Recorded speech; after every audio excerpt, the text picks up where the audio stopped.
Hey everyone, this is the Innovators Mindset with Alise Pulliam. There we go.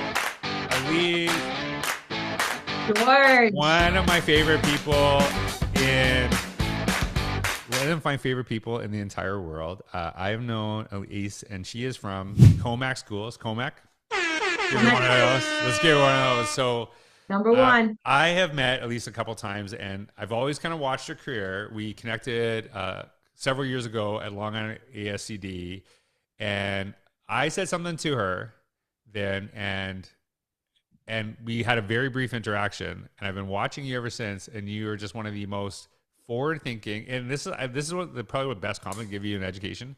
You're extremely forward thinking while also being very relational and connecting with people. And you're just doing really incredible work. And I am like, I don't know if I'm like, because I'm kind of old. I can say this. I'm very proud of you.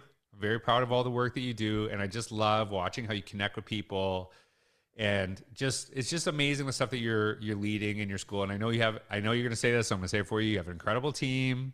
I know you're going to say I that. do. I know I you're going to do. say that, but it is there's something about your leadership that's very powerful, and I'm very proud of all the work that you do. So if you do not know Alise, make sure that you connect with her, because she will push your thinking, but she will also really inspire you. So I always like to do this. I'm going to get you to talk a little bit. George, you're such a hype squad for me. No, Thank you're like, you. listen. You know this about me. Anyone who knows me, I don't say anything unless it's true. So that's what it is. You do some Thank incredible you. stuff. I'm very proud of all the work that you do, and it's just inspiring because I know that it directly benefits not only kids, but I think the adults. And we don't necessarily you don't necessarily take credit for that, and I get it. And you do have I know many of your team members, and I know they are incredible too. So I know that you'd give them credit, as rightfully so, but also you get a lot of credit for the great work that you're doing. So if you can just kind of tell us who you are, what you do today, how you got there, I think it is a wonderful place to start.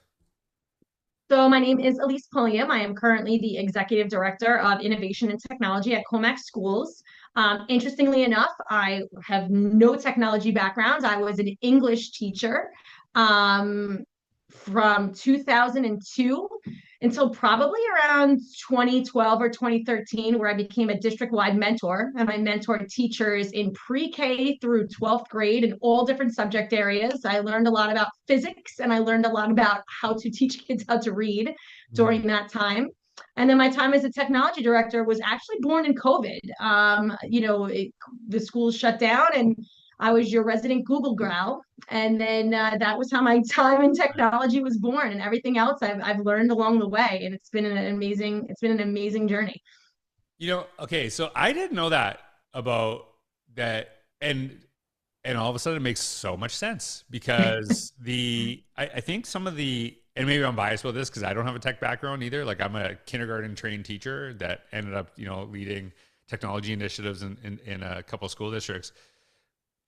That I think is very powerful to because you are really focused on, and it totally makes sense that you're very focused on learning. And then if the technology, amplifies that, accelerates it, make it better, but you're not like always trying to fit the technology into stuff, which I notice really about your work. So I love that because I think it's some people that tech is their background, they don't necessarily have the best connections with, the high school history teacher, the English teacher, which you were. So like why do you think that's helped shape you? Like I have my own opinions on what it did for me, but I'm curious why you think that matters so much. So I think that I as a teacher, right? Because Yeah.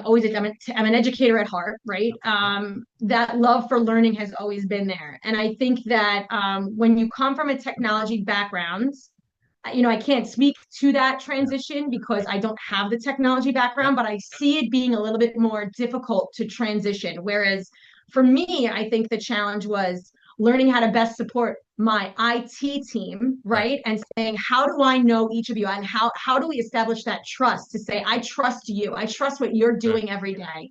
And I'm going to marry these two. I'm going to serve as the bridge Right. between IT and instruction. And I think it's a lot more challenging for somebody to do the reverse Yep. if they didn't have the experience in the classroom and they did not, go through kind of all of the years of experience that I went through to get to the point of being, the leader in the area of technology. So I think that's why the transition for me was was, I don't want to say easy, but it was a worthwhile journey, you know? Yeah, and there's an image I made years ago, and it's like you are exemplifying this. Is that when you're, especially in the area of technology, the question you start with is this best for the learner, and that's it. And then if it's yes, or if it's no, then don't do it. If it's Hmm. yes, then you have to figure out a way to make it happen. And sometimes it is complicated. And part of the reason I made that is that we have these conversations, with our IT department, and they say, "Well, this doesn't fit within our infrastructure." I'm like, then we need to change the infrastructure because we're trying to figure out, this is not like, we're trying to really help our students. And Hmm. we got to figure out a way to do this. And we always ask our kids to be problem solvers, be resilient. So we don't just, hey, this would really help, but we can't do it. And it's like, well, let's figure out how to do it. So I think that I love that connection. Now, I know you got forward together there, and you kind of told me a little bit about it. Listen, I know I'm embarrassed. I'm really excited about my book. I know it's like, I think, and it's interesting because I know your, like, a big emphasis of your work really probably ties into what I'm trying to do, because I think you are that bridge, right? And it's like, we're trying to connect people that typically might not connect. And it's like, I love that you started that. So you have a favorite part. I don't know what it is. So tell me what it is. I'm like very curious what you are going to say. So I had a few favorite parts. If Oh, okay. I know I really did. I have them earmarked here, but one of my favorite parts was chapter 12, um, perspective 6, which was learn to clap for yourself. Yep. Because you know what? I think that it's taken me a really long time Hmm. to get to that Yeah. place, right? Where, and I love the opening line of the chapter, like, what advice would you give to yourself if you were talking to yourself as a friend, right? Yeah. And I think that some of our our leaders that really have so much potential struggle with the Yep. idea of saying it's okay to be your number one champion friend, like to be like in your own corner, to say I did this well, and you know what, I'm proud of it, like that's a hard kind of like hill to climb, and it took me a really long time to get to that place. Well, it's interesting that you're saying that, because it's like taken me a long time. And I think the first time I've really been like, hey, I'm really proud of this, is actually talking about this book. So I was like, Yeah, yeah, maybe I yeah. wrote that chapter for myself. So I love that, because I am probably one of your biggest clappers for you. So I'm very proud that you're doing that, because you deserve that. And I think, and this is I what I love know. that you're encouraging people to do that, right? I love that Yes. you're putting it out there and you're saying this is okay. Like it's Yeah. okay to just say thank you, and it's okay to just say, you know what, I think I did a good job with that. And like Y- I really try to, it's hard to empower other people to do that until you've done it for yourself. And I think that comes with time and experience. And I loved like in the closing of this book, like I loved that this was something that you were encouraging people to do, and I love the end of it, and don't stop clapping for yourself, because it's like you might fail, you might win, Yeah. you might do something great, you might do something that needed a little extra work, but always being there for you, and clapping for yourself is such an important message. I loved where it was in the book too, like I love that it was like close to the end of the book, and I really thought it was a powerful message. It is. Do you remember the story about when we started clap for myself at a staff meeting? It is kind of funny. Yes. I want to know you that like as I'm reading this, I'm like, did he really do that? Oh, And then I'm like, he 100%. definitely did. He 100%. definitely did So I'm really like, do why that. is no one? I'm like, so I just like, oh, stop. You don't have to. And my buddy Yeah, was like yeah. watching me. He's like, oh God. Yup. Yeah. And And then I love everyone how figured out. it tied directly into the chapter like before where it said don't dim your light. You know what I mean? Yeah. Like Yeah. it all tied together. It was like just thought it was such a great ending to the book. It's so inspirational, such like a good message for Ah. people in education, in leadership roles, in non-leadership roles, even in non-leadership roles, people out there, just to like be like don't let somebody else dim your light, don't let something that happened dim your light, clap for yourself, get up, keep going, keep trying to be a change agent, and that was a great message for the end of the book. Well, and like some people are like, oh, that's like, a little arrogant and stuff like that. And this is, I go to this confidence thing that I talked about earlier that I think really I matters, loved that part. is that, you know, confidence is knowing that you've made mistakes in the past, but you've gotten better and you'll continue to make mistakes too. And that's okay. Like that is actually okay. So it's not like I'm better than everyone. It's that, hey, I'm getting better. I'm getting better. I'm Yep. growing from this too. And I think that's, if you think you're better than everyone, that's where it goes on the arrogance side of the spectrum. And if you are threatened by everyone, that's the insecurity. It's like, I don't think I'm better than, but I'm proud of where I've gone. So I love that that connected with you. Cause yeah, you need to clap for yourself. But listen, if you don't, I got you. I know you I do. got you. I got you. Okay, so we were talking earlier. You were at FETC, and and you are constantly pushing yourself. And if you're like, cut this out, I don't want to talk about this. You can do that later, but there's no way you're going to do that. So so you go there, you're very knowledgeable, but you're like, hey, I need to work on some of the robotics and STEM at the elementary stuff. So like, what was like your big learning from there at FETC? And, and I love that you said, hey, I got to get better at this too, which is, that's the confidence level right there, is that, yeah, like, of course I want to get better at it, because if I get better at it, then I'm better to serve my teachers. But a lot of people will be like, oh, I know everything. And no, I don't. That's why I want to go learn the session. So like, what was your takeaway? Like, what did you pick up from the stuff at FETC on, you said robotics was one of the things. Tell me some Yeah, I about that. loved seeing that there were there were a bunch of workshops in the area. Like I went to one workshop that had to do with the Spiro Indy cars, and part of, we launched over in Comac discovery dens in the primary buildings where, we're soliciting, discovery and curiosity in our students. And one of this, it's all stations based activities, and one of the stations that the kids visit is like coding, or like robotics that is tangible, so it's not Yeah. programmatic. And one of the robots that we had purchased were Indy cars, Spiro Indy cars. And clearly I told you I'm an English teacher, right? Mhm. Or I'm of an English teaching background, so this has been such an inviting challenge for me to like learn all about this, to support their training, to support their growth. So when I saw that there, I was like, you know what? Mm. I want to be able to really learn something and bring something back that I thought was useful. Interestingly enough, the fire alarm did go off during that session. So I did get a little instruction. I thought, there was no fire. It was just an alarm. It was just a false alarm. Uh-huh.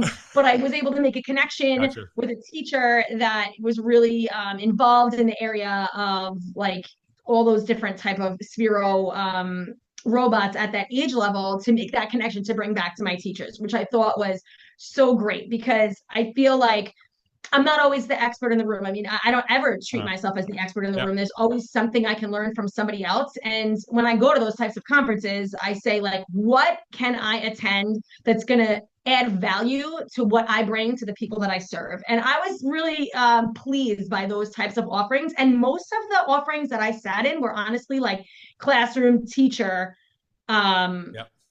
focused, so that I could bring something back that was useful to the people that I work with. I love that. That one of the things I really believe, there's a lot of people that are going into leadership positions that are similar to your career path, that they weren't necessarily involved with technology, but they learned it later and they started to lead technology initiatives. And and it was like funny, because right before I hit record, I'm like, where's the button? Because the Zoom changes every time I go on it, or whatever. The thing that's, I think, really conducive to leadership that is connected to technology is you have to continuously evolve, because the technology that you've used every single day changes every single day in little ways. And you have to be able That to was change the it. biggest struggle that I had. Yeah. Do you know that? Yeah. I am so type A as a person, and then I have like Huh. random little type B qualities, but I'm very type A. And when I first came into the area of technology, being a technology director, it took me a while to embrace and find like value in the change, Yeah. because I would get very down on myself if I was going to deliver a PD and I'm like, but that button was just there. And now I've got 20 teachers in here that are Right. looking at me to talk about how to add the Right. hyperlink in a Google Doc. Now we're going back in the day, and the how to do it changed in the Right. toolbar.